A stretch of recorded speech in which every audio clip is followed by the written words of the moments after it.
Are you curious about Gestalt language processing? You are not alone. Join me, Corinne Smoose, and speech therapy PD for our podcast, The Gestalt Get Together. Our episodes try to balance the enthusiasm and excitement about GLP and its associated intervention ideas, as well as a healthy dose of skepticism about how to understand and integrate this paradigm shift into your career and the field at large. We hope that you can get together with us to learn more about Gestalts.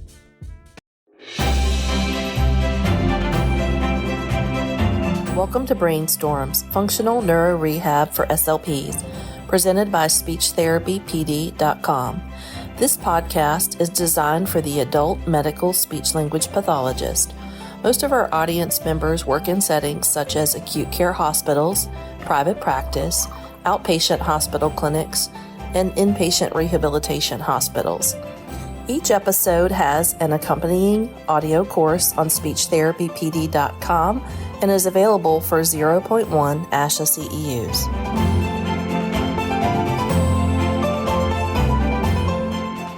The content of this course is based on the research and experience of the presenters. The listener is responsible for researching to determine if the information and skills taught are appropriate for their clients, students, or patients.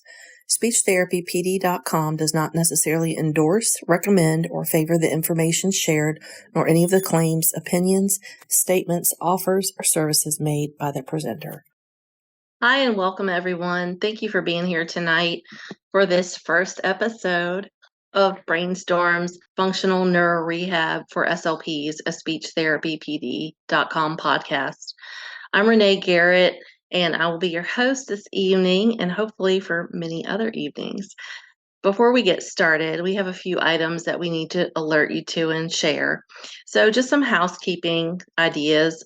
We have CEUs for this podcast. So this is offered for 60 minutes, which is 0.1 ASHA CEUs. So let's get started. I'm so excited. So we have tonight Dr. Linda Meyer, PhD, CCC-SLP, joining us. And so we have our financial disclosures for her and for myself. Dr. Meyer's retired from clinical services and teaching in speech-language pathology. She has no relevant financial or non-financial relationships with vendors, manufacturers, or service providers discussed in this podcast. She will receive an honorarium from SpeechTherapyPD.com for her participation tonight. For non-financial disclosures for Dr. Meyer, she does continue to serve as a volunteer and a non-paid trustee on the Board of Trustees of the Communication Disorders Foundation of Virginia. This foundation raises funds to sponsor scholarships and research awards for graduate students and undergraduate students in communication disorders who are attending programs in Virginia colleges and universities. For my financial disclosures, I will be receiving reimbursement for this podcast from SpeechTherapyPD.com, and I am an employee of a paid employee of a large health system in the Commonwealth of Virginia. I also serve on the Communication Disorders Foundation of Virginia as the secretary. Without further ado, I'm going to read Dr. Meyer's bio, and I'm so excited again to have her tonight and excited for you to be here. So Linda Meyer, PhD, CCC-SLP, received her BS and MS in speech-language pathology and special education from Old Dominion University and her PhD from Vanderbilt University. She began her career in Chesapeake, Virginia's public schools and has taught in universities in Tennessee, Kentucky, and Virginia, as well as having worked in veterans hospitals, home health, acute care hospitals, and is the retired director of communication services at the Woodrow Wilson Rehabilitation Center after serving 30 years there. She served the Speech Language Hearing Association of Virginia board as vice president for professional affairs, vice president for speech language pathology, president-elect, president, and is also a Speech Language Hearing Association of Virginia fellow. She is the current treasurer for the Communication Disorders Foundation of Virginia. Thank you so much for being here tonight, Dr. Meyer. She told me I could call her Linda because we know each other, but want to give credit where credit's due. So thank you for being here tonight. So let's start by talking about the history of AAC, so alternative and augmentative communication devices, and just sort of where all that started and how it evolved early on in the, I won't say what decade. Thank you. Yeah, it's actually, it predates me because, we speech pathologists have been doing things to try to get people who have difficulty communicating for eons using pictures and gestures and all sorts of things. My first experience with it was when I worked at the Veterans Hospital in Nashville. Several of our veterans came to us. Some came with communication devices, and that was when the communication devices were just scanning systems. They were huge. They could take up a whole desk, and they would scan pictures, and you would have to guess what that picture meant, or there'd be a phrase on it or something. So they've come a long, long way. The first one that I thought was really great was the Canon communicator, which I don't know if you've ever seen one. It's about 4x6, and it had a little keyboard, and it had a little tape, and you could print out sentences and phrases. And I had a patient come to me at the VA, actually from Woodrow Wilson. He was heading back to Tennessee, and he had a whole envelope of all his little phrases, and he would pull them out so he didn't have to type them over again. But that's amazing. Yeah, it had no speech output. It had this little tiny ticker tape type of thing that would come out. I remember the old alpha boards where it was like a big giant square, right, and you had the person's face, and you had to that was like the pre. Oh, right. Yeah. I won't say prehistoric eye gaze, but where they looked at, and there was mostly just alphabet characters, and that was used to do eye gaze for spelling. Right. So it's phenomenal how far it's come. And then I think Frankie Romick might have had the first speech output device, at least the first one I saw.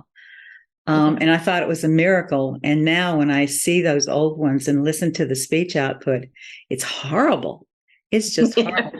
Digitizing speech and synthesizing speech has come so far that now you look around to see if it's a real person speaking as opposed to a speech generating device. So, and the access has changed. It used to be if people couldn't either type or point, they really couldn't have very good access other than with that. I can't remember what that board was called that you described.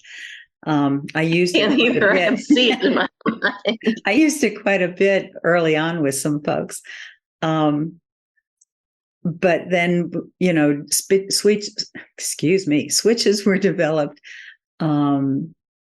all kinds of scanning systems, head pointing with, sensors, all the way to now we have eye gaze. And of course, now we have some brain interface systems coming out that they're not fully functional yet because you have to have a little bit of surgery to get them done. So you have to get through the FDA to get them approved.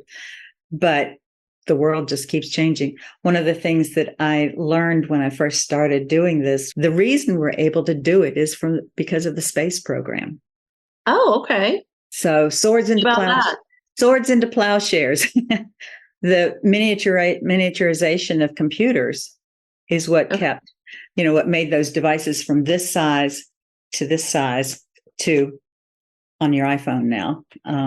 There's a lot of the technology that was developed that we use now was developed for space and for war, unfortunately.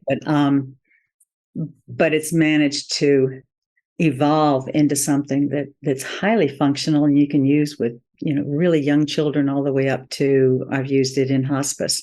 So it's a lifelong option now for people who either can't speak or whose speech is not intelligible to everybody, or they need it in certain situations where some people understand them, but at school or at work they're not understood. Yeah, and I think that's a great point because I'm actually trialing a device right now with someone who had a midbrain stroke about, it's been about 18 months now, and he has hyperkinetic dysarthria that was misdiagnosed initially and has a lot of palatal, laryngeal, and pharyngeal myoclonus. And so sometimes his intelligibility is greater than others, but what he really struggles with is that autonomy and independence for things like ordering in a restaurant that he goes to frequently. Being able to talk to someone on the phone, he just avoids that because it's difficult. And so it's interesting that you mentioned the technology and advances and how even just the voice selection has changed. So we kind of ran through voices, and he had a blast. We had the Australian accent going, we had a British accent, we had a Spanish speaking, and he just was excited about the possibilities. So it's incredible to see how, even in my career, how different it is now from 15 years ago. Oh, it can be so personalized now. I remember going to a conference. There was a vocational AugCom conference that called PEX that was, I don't know if it's still going on, but it was held for a number of years in Pittsburgh. The first one I went to, it was hard to know who was talking because everybody had the same voice. Right. Everybody had either Perfect Paul or I can't remember what all the names were now, but there were like 8 voices, and everybody in the room had one of 3 of those, because not all of these were all adults, and some of the voices that were available were child voices. So they were very limited. And so everybody sounded the same. So if you had localization problems, you just weren't sure who was talking to you. So yeah, it's changed so much, and the access to it has changed so much in terms of funding and there was so much advocacy going on for so many years to get insurance and Medicare and Medicaid to pay for devices, because we kept hearing that it was educationally necessary, so it's not medically necessary, or it's vocationally necessary, so the schools or the employer or Voc Rehab should be paying for it. And those are all options. But the funding for even getting the devices and the training has changed so much. But it took a lot of screaming and yelling and writing letters and writing reports and rewriting reports to get there. Yeah, so let's talk about that a little bit, because I don't really have the historical knowledge about how that came about. And in fact, I really didn't know that you were my go-to person until I talked to someone else who had talked to you, kind of put that bug in my ear. But, thinking about just insurance coverage in general and how even now, how difficult it is to have services covered, how did that even sort of come about, and how did you and the team that you were working with, how did you sort of navigate all of that? Because that's a huge, huge thing for us now who don't have to, we struggle a little bit, but not like that. Yeah. That was a long slog. I can tell you how it happened in Virginia, but I can't tell you, for anybody who's out of state. But when we first decided to do augmentative communication on a big scale, where we were going to serve lots and lots of people, we when we would submit to Virginia Medicaid or to Medicare, we were 100% denied. 100%. We never got through. But what we discovered was that if we talked to the providers and appealed, we were getting probably about 80% approvals. Okay. Which is a huge, that's huge. It's a lot of work, great. But it's huge. Unfortunately, fortunately for us, we were in a position where we could take the time to rewrite the reports and rework things and talk to people. Not everybody I know today with productivity standards has that opportunity. But that's what we did. The staff that I worked with that did the augmentative communication evaluations would write the report, and we would just tell the family, when you're denied, get it to us right away, because you only have 30 days to appeal. And then we would appeal it.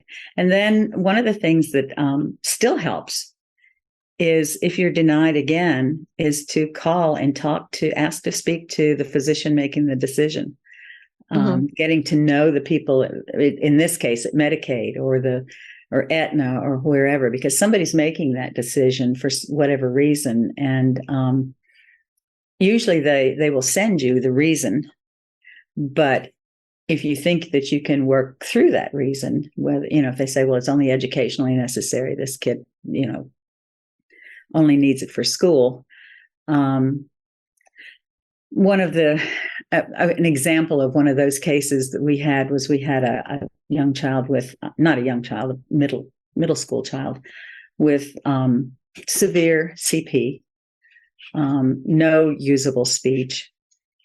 And we were told, well, it's only for education. And it happened that he wound up having to have surgery for an abscessed tooth, which was just really noxious, terrible surgery for him because of his spasticity and everything else that was going on with him.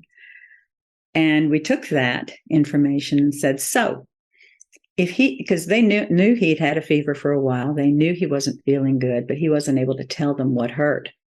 And we used that and kind of backpedaled and said, so if he'd been able to tell us on this date where he hurt, the chances of him having actually to go to surgery as opposed to treating the abscess would have, that would have saved money, time, risk of surgery, all those kinds of things.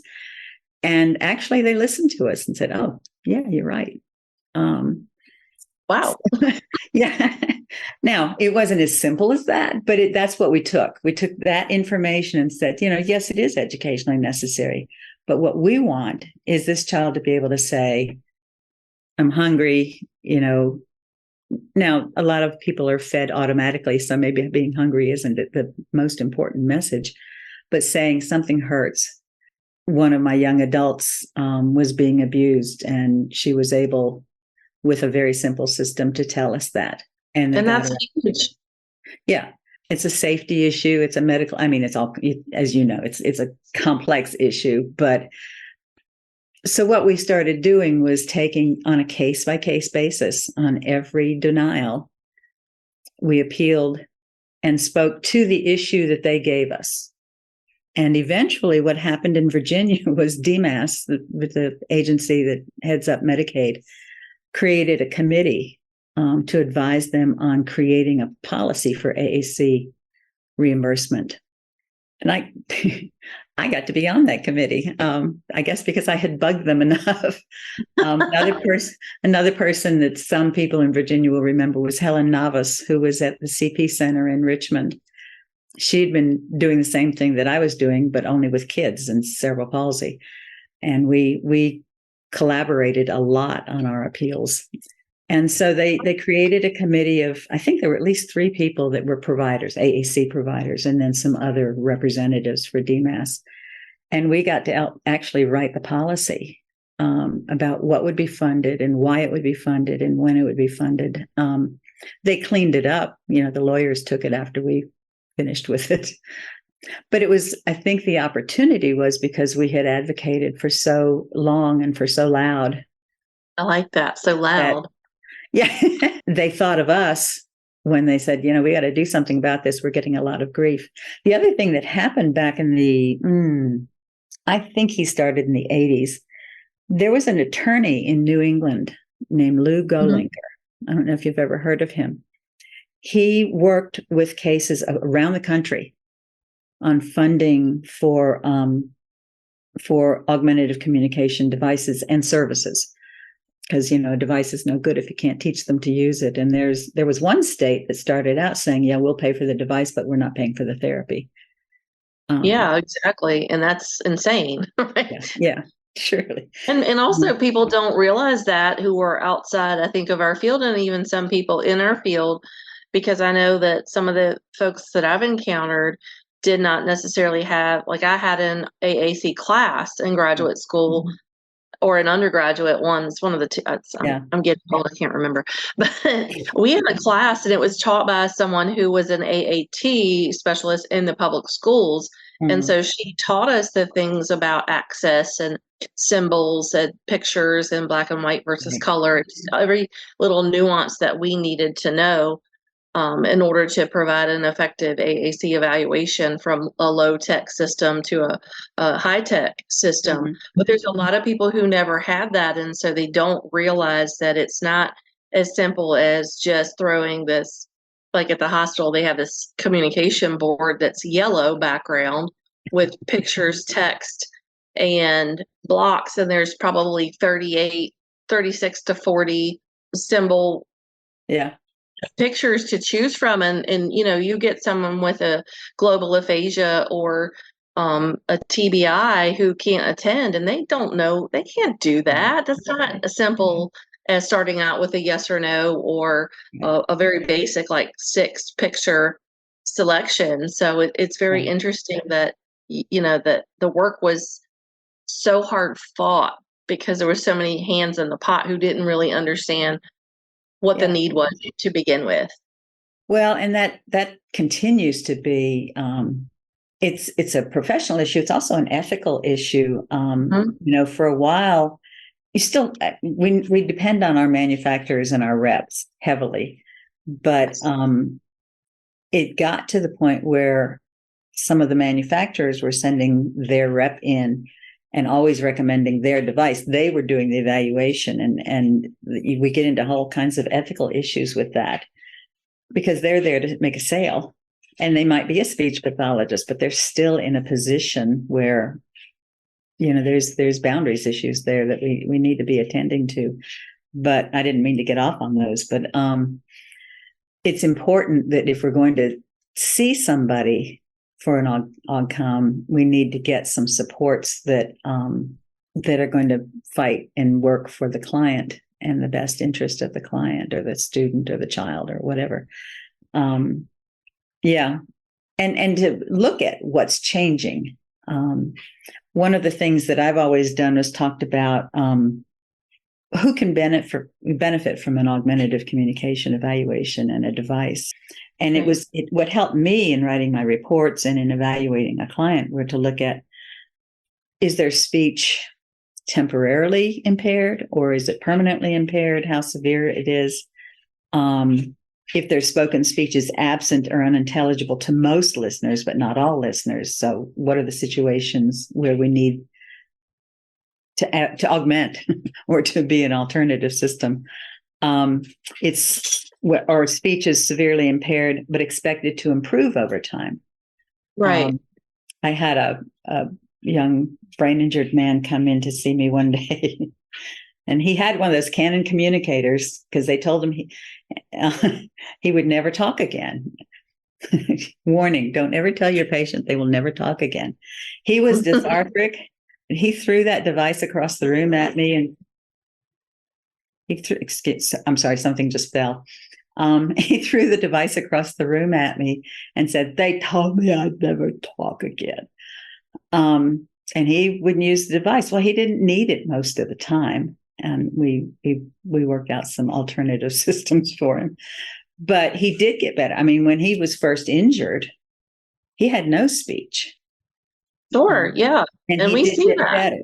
He did get better. On the other hand, we saw lots and lots and lots of ALS patients who were still talking, but we're going to lose their speech, and they were losing it rapidly. So the device that you choose has to change with that person. You want something that's functional enough that you can get more function as you need it, or you can back off some of the function that as you don't need it anymore. I've also had patients whose speech varied during the day. I had a brilliant young woman who had cerebral palsy, got through school. She did fine the first half of every day. By noon, she could barely be understood. So the device that we needed to work with her needed to, she didn't need it all day long, but she did need it to finish school, to finish she managed to create a little job for herself to deal with the public all day long because her speech deteriorated during the day from fatigue. Mhm. And you see that with some of your older, some of your stroke patients as well, some of those folks. Are you taking advantage of our new amazing feature? The certificate tracker. The free CE tracker allows you to keep track of all of your CEUs, whether they are earned with us at speechtherapypd.com or through another provider. Simply upload your certificate to your registered account and you're all set. So come join the fastest growing CE provider, speechtherapypd.com. So looking at what the speech pattern is and what the expectation is, if you're going to pay $10,000 for a device, you don't want it to last 6 months. You want it to last 6 years, if possible. I know technology changes, but theoretically, you need it to last as long as it can, as long as they functionally need it. Right. And now that's a nice feature, is a lot of the device providers will give you, because this same gentleman I'm trialing a device with right now, that was a question that he had, was how long is this going to last? Is this going to be like my iPhone? Sorry, iPhone. It's okay. But he said that. He said in 6 months to a year, is this going to be obsolete? And so the providers that are the reps for a lot of the AAC companies now are saying 3 to 5 years. And at that point, you're eligible for a replacement. We still will maintain any software updates, firmware upgrades, all that sort of thing, but just like we get with our phone, which is fantastic, because I know back even again when I started my career that you got a device and that was it. There were no solid upgrades that happened every 6 to 8 months or 1 year, or support for 3 years. There were limitations on that. So that has really changed substantially. But in looking back at like the funding and how that came to be, you mentioned a lot of it was due to the fact that you had and your colleagues had gone back and done these appeals for funding and things like that. You mentioned really early on the updates that sort of happen as far as funding for vocational versus educational. And so what about those other sources of funding that we tend to, like, I don't really think about that. I just think about billing insurance. And so what does that look like? Well, Because and I don't know if that's well known. Yeah. To be fair, we do need to look at all the funding sources that might be available for a person. Right. If the child is in the school and most of their needs are to communicate with classmates and teachers and that sort of thing, it's reasonable and legal for the school to pay for a device. If somebody is wanting to go to work or return to work, every state has a vocational rehabilitation system, and they pay for some devices. Okay. So, you have to get them into that system. But like in Virginia, there are vocational counselors that are part of the Department of Aging and Rehab Services in every county, not every county, but every region, who will take on a case and evaluate whether somebody would benefit from their services, and then they will pay for devices. There are some employers, I know when I was in Nashville, the Ford glass plant paid for hearing aids. Now, I know that's not augmentative communication, but there are odd things like that. They paid for hearing aids because the noise in the glass plant was so bad. They knew that they were causing hearing losses. Wow. But there are special things like that. Certain insurance policies for different companies have different policies for covering family issues and things like that. So it's good to find out about, what do they belong to, and what are their policies look like, whether it's medical or other kinds of services. Virginia has, for people who can't get coverage other ways, but might be able to pay slowly, pay on they have an assistive technology loan fund authority that's run by the state, that you can apply for a low or no interest loan to buy a device. You can buy anything from a hearing aid to a fully equipped van through that, and then you pay back the loan, but you don't have to pay it at once, and you can pay it. You don't have to have a great credit rating, because a lot of people with disabilities don't have credit rating. Right. So Well, and that's interesting about employers, because I guess I never really thought about that, but that's a really great point, because I have had several people who worked in factories that maybe had toxic chemicals or something that maybe contributed to their disease process that precluded their speech problem, whether it was cancer, whether it was stroke, or both. Yeah. Because I had someone when I first started an outpatient who was very young, and he had stage 4 lung cancer and underwent treatment at the age of 38, and at 40 had a stroke related to his radiation that he had for his lungs for the cancer. So he was someone that early on would have benefited from a device, but he was not having it. He was not having it. But it would have been interesting to see if the company, because it was a manufacturing company, if they would have had some sort of stipend or grant funding that would have been helpful.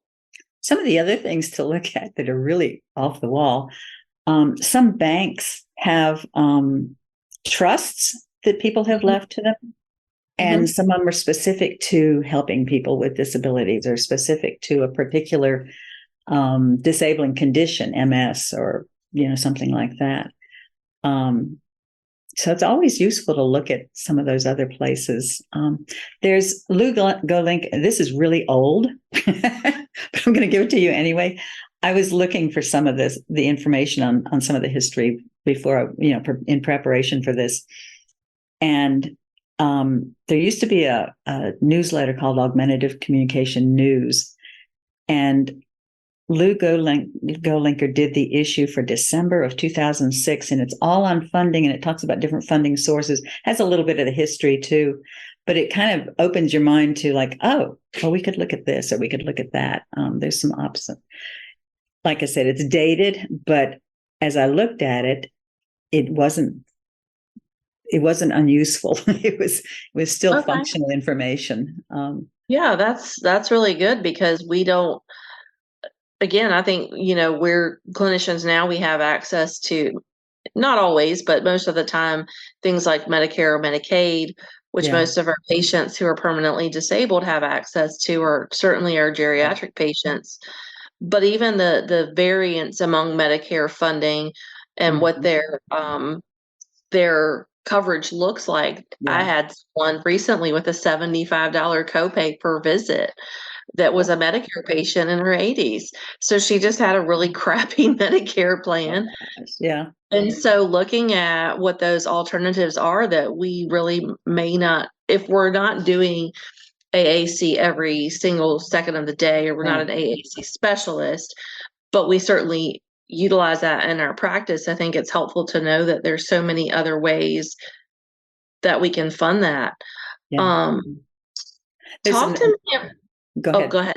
I was just going to make one point. The one thing in Virginia is often people will get on Medicaid and then they'll be switched to a Medicaid HMO. The HMOs do not pay for equipment. Right. So you want to warn your patient, don't let them switch you to an HMO because of this, because of the equipment. It's not, it's not a bad medical policy, but it's not great for anybody who needs technology of any sort. Right. Well, and so I know in Virginia we have TTAC, and I think other states also have a similar version of that. So what do you know about how that came to be? And was that something that was again, this is something I didn't know about until I was a student, and we happened to have a really good one at Old Dominion. And I know teaching adjunct right now at JMU, and they have a really good TTAC. Very good. Yeah. They have a long-term one that's been very good. Yeah. I don't know how those, they were federally funded through Department of Education, but, and I think the university, they were planned to be housed in a university. TTAC, somebody's asking, TTAC is Technical Assistance Center. Technology is the first T. technical assistance center. Mhm. There are other TACs also for different parts of education, but a TTAC is a technical assistance center for technology. And so what they kind of do, like when I was a student, we had a library where we could go and look at not only some of the devices, but look at some examples of what devices work with XYZ diagnosis and maybe how to implement that. So it's a library essentially for AAC. They also provide technical assistance. Like I was asked to go into the home of a couple young children, which is not my area, but I was the only one that could do it at that point, to help families adjust, identify a switch that could work for their child or something like that. Because it's primarily for children, or at least the one at James Madison was for birth to 3 or something like that. But they do provide technical assistance to schools and other providers, as well as the library. Yeah, and most of the universities, I know at least in Virginia, and I'm sure other universities in other states have a version of that. I just don't know what it would be called.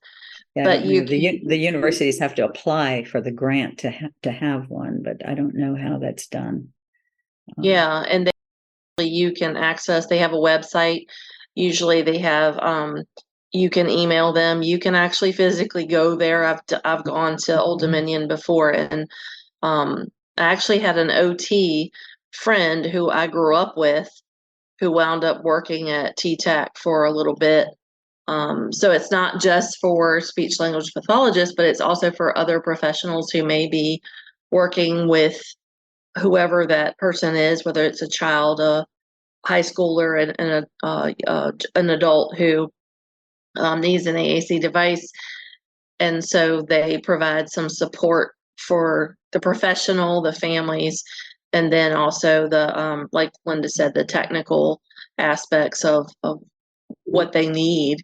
Right. Because the reps are great. I mean, I worked with some really good ones from different AAC companies, and they provide that as well. But it's nice to have it if you don't have the time or can't wait for an appointment or wait for an email to respond back to you. You can sort of dig in that way and call them or email and sometimes get a response a little bit quicker. Yeah. Yeah. It also helps to know your OTs and PTs and your social workers who can get into some of the other background information with the family, so that you can learn about what their resources might be, if they have an employer who might help, or if they have, a particular insurance policy that is particularly helpful on some of these things. We can't know all of that stuff, but we need to find it out when we turn around to have to advocate for something because something's been denied, or they say, well, you need a less complex device than what you're asking for. It's helpful to be able to turn to a whole team, even if you're not always with a team. Right. You kind of create your group as you go along, as your resources. Actually, one of the things with Medicaid in Virginia is we called them so often that I think that's why Helen and I both wound up on this committee, because we had gotten the name of one woman. And she'd say, well, do you want to talk to the doctor who wrote the report or wrote the denial? And I went, yeah, what's his name? And they as you develop, and this is just that whole advocacy stuff, as you develop relationships, then you get better help as you go along to support your patient or your client, your student, depending on. Yeah, I mean, you develop that professional rapport, but then they know that they can trust you to bring them appropriate information that's helpful as well. And one thing I recently learned with one of my patients who has pretty significant aphasia,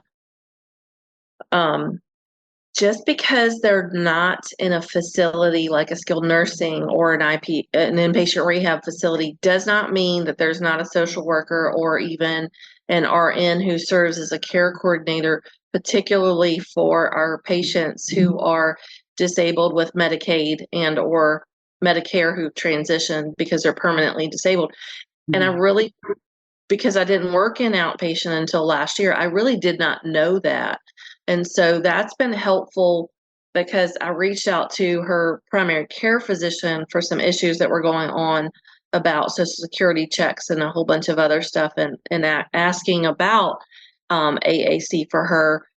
And what I found out was there is indeed a care team behind the scenes for our patients with Medicare and Medicaid, and that you can access them and advocate for your patients that way when you don't feel like the care providers in the home are maybe acting in the best interest, and not necessarily like an APS case, an adult protective services, but making sure that every avenue is advocated with and exhausted for access to care and access to devices and things like that, and other equipment. So I think that's a really good point that you made about making sure you're advocating with a team mentality across settings.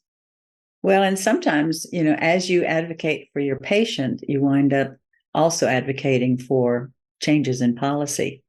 Right. And you get into those doors, and knowing some of the players and knowing the background of the child or the adult that you're working with in terms of what they really need gives you a little more cachet, I guess. That's not the word I want, but something like that. They're more inclined to listen to you once you've gotten to know them, and they show that you're not benefiting from buying this device. The child, the person, the patient is benefiting, and we're all on the same side. That's always a big issue with advocacy. If we get too aggressive, aggression's good in some places, I think, but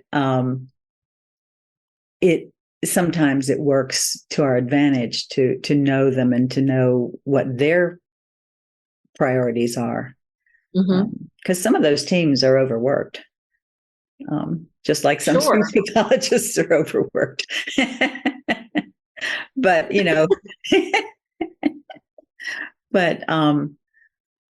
helping them out to understand what the need is gives them the freedom to then advocate for you on what you're asking for.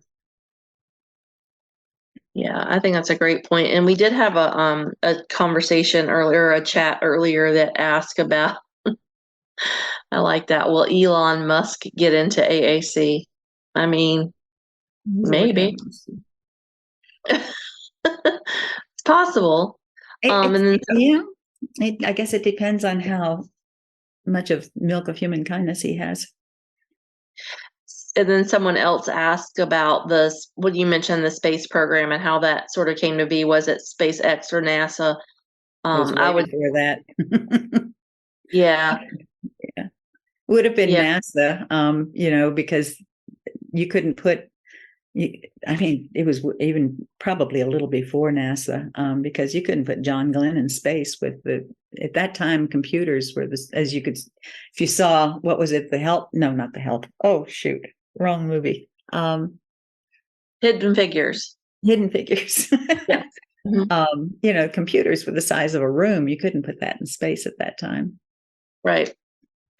Yeah. And even when my first job, I worked in a computer firm that did 8mm backup subsystems a long time ago. And even that was, even though it was 8mm tapes, the machine that it went into was giant. I mean, the room that we housed everything in had to be temperature controlled.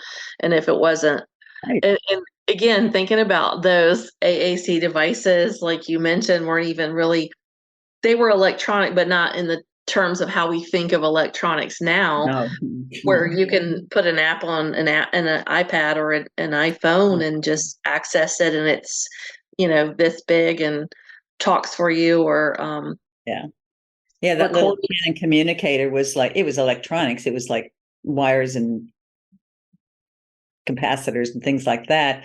And it put out a little piece. It was like a teeny tiny typewriter. It didn't have any thought processes in it at all. It was just a mechanical. But things have changed a lot, you know. So let's talk about access a little bit, because I think that's a great area to sort of talk about where that started out and how that's progressed, because now we're even talking about AI being involved in all sorts of things, from speech language communication to swallowing disorders. And so kind of talk to me about the history of switches and that sort of thing. Well, if we go way back, one of the first switches I used, I made out of tongue depressors and wires. I love it. I got the rehab engineer to help me, and we put something together. Luckily, we've gone way beyond that. But yeah, early on, most of what we were doing was switches and scanning. You know, you could scan the keyboard down and scan the keyboard across, or whatever your display was. I was very excited when they developed the head pointing, where you put a little dot right here or on their glasses, and there was a sensor in the device that would read the mouse, basically. All you had to do was head movement. You didn't have to have arm movement, because some of my patients, I had some people with very severe cerebral palsy, with the ataxia, and they were movement a lot. They couldn't control movement enough to point to something consistently. Right. The head pointing was just a wonderful change. And then the eye gaze came. Mm-hmm. Eye gaze was another thing that was developed for spies.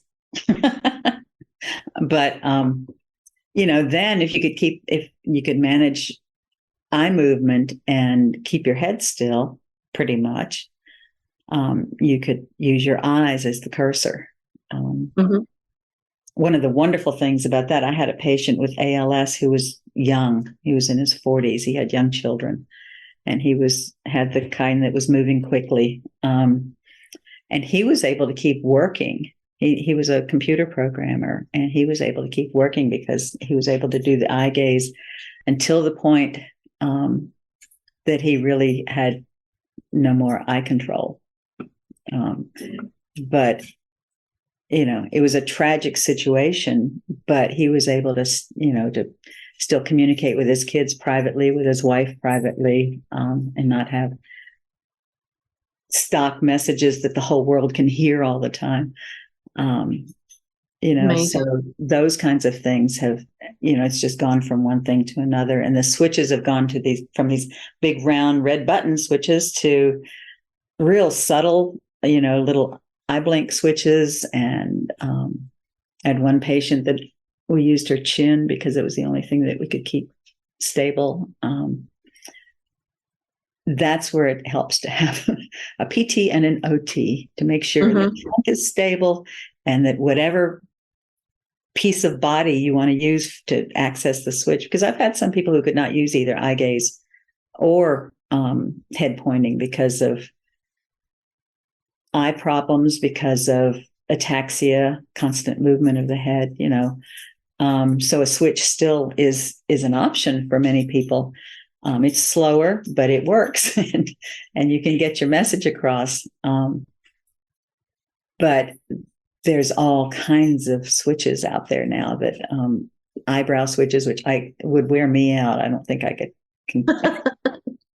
Mine would probably not, because my face is usually very expressive and animated, so I'd be communicating things I probably shouldn't.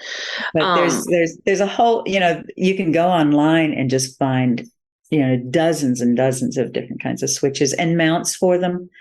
So that if you need to use a head switch, you can mount it to the wheelchair and keep it stable so that, it's not moving out and falling down and things like that. But it does help to have your team there.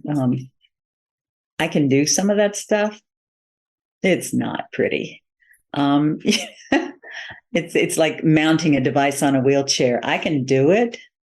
It takes me 4 times as long as it took our rehab engineer to do it, or our physical therapist who knew how to put the mount on the chair quickly. Right.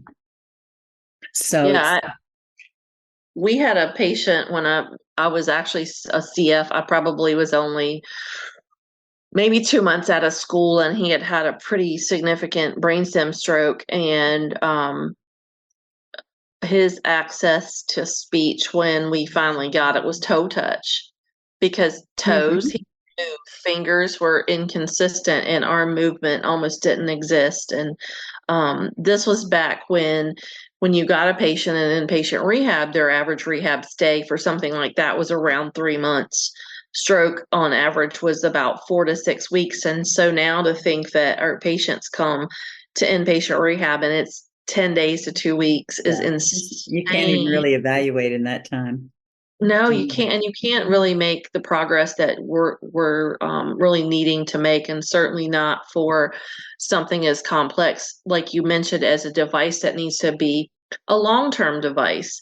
Maybe more so for something short-term, but when it comes to thinking about, more of a progressive neurological disease, where maybe, like in Parkinson's or ALS, where they are here one day and then they maybe get an illness, because we did see this during the pandemic, where that population of folks would get COVID and come to the hospital and then have a lot more deficit after and need something a little bit more long-term that we don't know if they would have needed as early on prior to contracting COVID. So that's been a really interesting part too.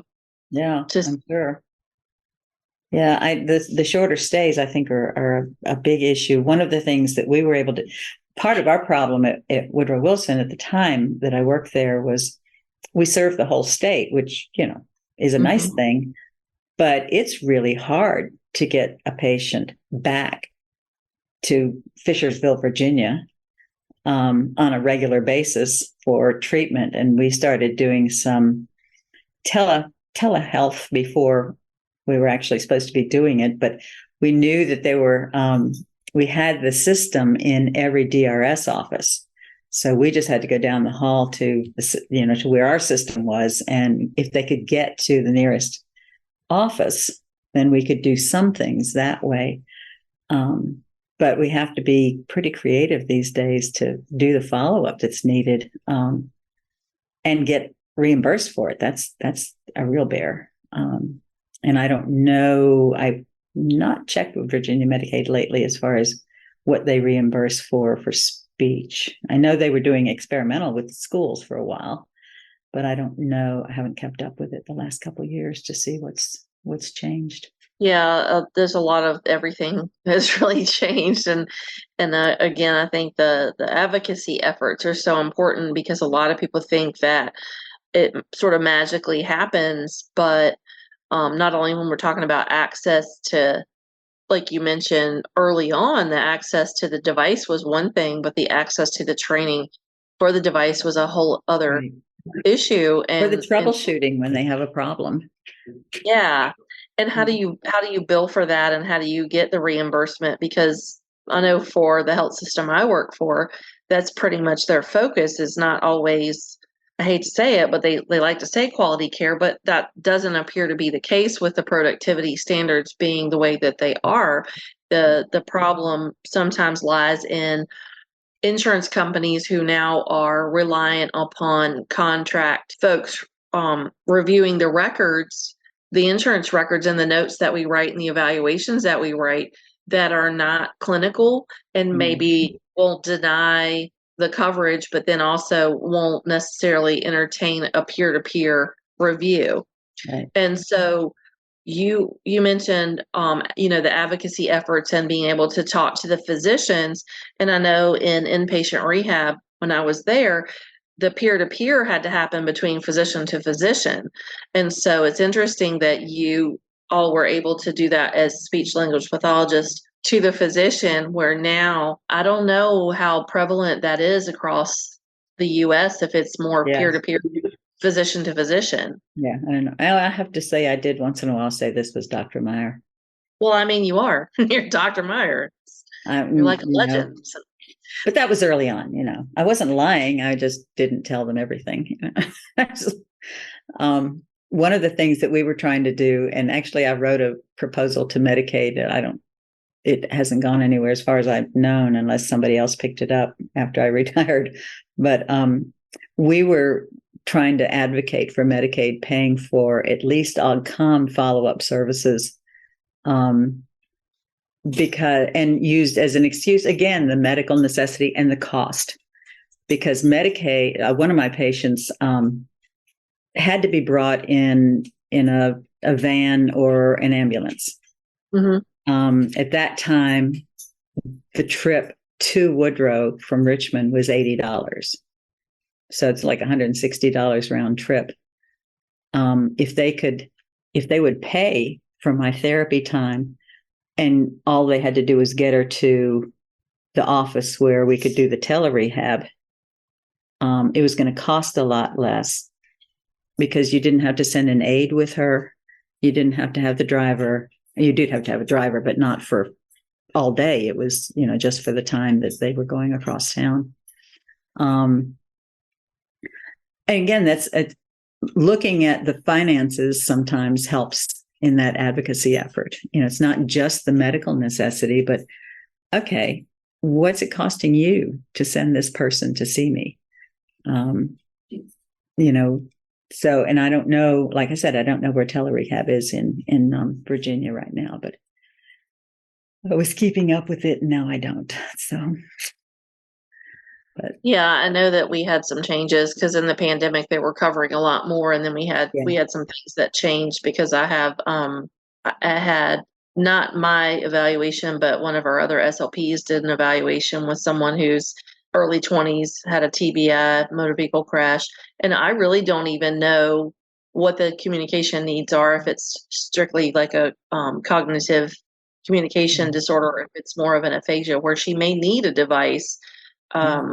Because I didn't do the evaluation. And so she had access problems for transportation. So I think that's another really good point, is so many of these pieces for our patients who need AAC devices, it's not just the device, it's not just the therapy, it's all this other stuff, the transport, the geographical location and access to therapy services, and what does that look like for telehealth, and can we do that, and is it reimbursable? It's just such a mixed bag these days of all these other pieces, and I think the pieces were always there in a different way, because the pieces were there for access to the device and for switches and how you went about getting that, and now we still have some of those same issues that have now progressed into all of these other layered pieces that just get really frustrating sometimes. Well, and the technology keeps changing. Not only does the reimbursement keep changing, and the life of the speech pathologist keep changing in terms of productivity and the requirements, but the technology is changing and the patient changes. So it's a lot of moving parts. You got to love it. That's true. That's true. I did love it. I don't know that I would still, but it's so challenging. It really keeps you on your toes, but when it works, it's just amazing to see what happens with your patient or your student. Mm-hmm. And sometimes that takes time and time of like feeling like you're beating your head on the wall, as I'm sure you can attest to, and then when you see it come to fruition, that's huge, because you know that it's going to benefit so many other people, professionally and for our patients. So I think that is hats off to you, and for all the things that you did before some of the rest of us that helped us have a little bit easier time in navigating AAC and access. So I think that is I think it's important for us to remember that we do have some influence and some power, not as much as we would like, but if we use it in an educated way, I think we can change things for a lot of people. Well, and I think strength in numbers too. We've seen that from state advocacy for different things that you've got someone who you've networked with and who you've known through different avenues, and then you've been able to access that and work together for a good and a common cause, and that's always huge. And that's one of the things I always say to my students, and sometimes during my talks for speech therapy PD is they probably get sick of me saying it, but don't burn a bridge, because whether it is a job that you need or a job someone else needs or an advocacy issue, you never know who you're going to be at the table with as far as stakeholders go. And sometimes those people that you need to be on your side may not be someone you want to go hang out with and get a coffee or a wine with, but they may be someone who has a stake in the game and is going to provide some information that's helpful for access for our patients. And that's the bottom line. Yeah, it sounds trite, but I used to tell my staff when they go into these team meetings, just be nice, be nice. And it is, it's a pitiful little thing to say, but It's true though, because kindness gets you a lot of places, even if you're not feeling that kindness when you leave the table and go home. But if you're at the table together and you're on the, shared common ground and advocacy, that is huge. Thank you so much for being here tonight. Thank you for inviting me. First episode. This is so exciting. I'm so grateful. And I just really appreciate this and just your insight on, the history of AAC, because I don't think a lot of people realize how far it's come, because a lot of times now we feel still limited, but we're so much further ahead now than we were even 10 years ago, even 15 years ago. And so I really appreciate your insight on everything from insurance to switches to access. And so I thank you for that. Well, you're welcome. Any last remarks or things that you want to leave us with? I hadn't thought about that. I just think that our field is so exciting, and it's even still, I would still work, except that I'm not. But I miss the work, especially the augmentative communication, because it's changing so fast, and it's challenging, but it's exciting because we're doing things. Our patients are doing things that they never could do before. It's just, and you're part of it. It's just, I don't know.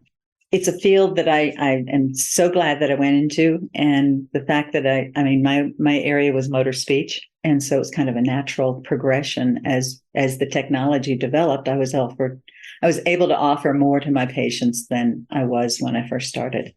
And that's just really reinforcing, even on the bad days. Yeah, I feel that. That a lot.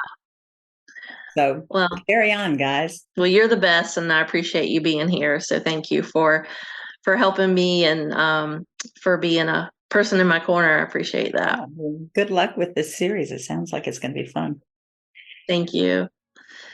And thank you so much for being here with us tonight. And I look forward to seeing you again. If you have indicated that you are part of the ASHA registry and entered both your ASHA number and a complete address in your account profile prior to the course completion, we will submit earned CEUs to ASHA. Please allow 1 to 2 months from the completion date for your CEUs to be reflected on your ASHA transcript. Thank you for joining us at today's podcast. Remember to go to speechtherapypd.com to learn more about earning ASHA CEUs. We appreciate your positive reviews and support and would love for you to write a quick review and subscribe.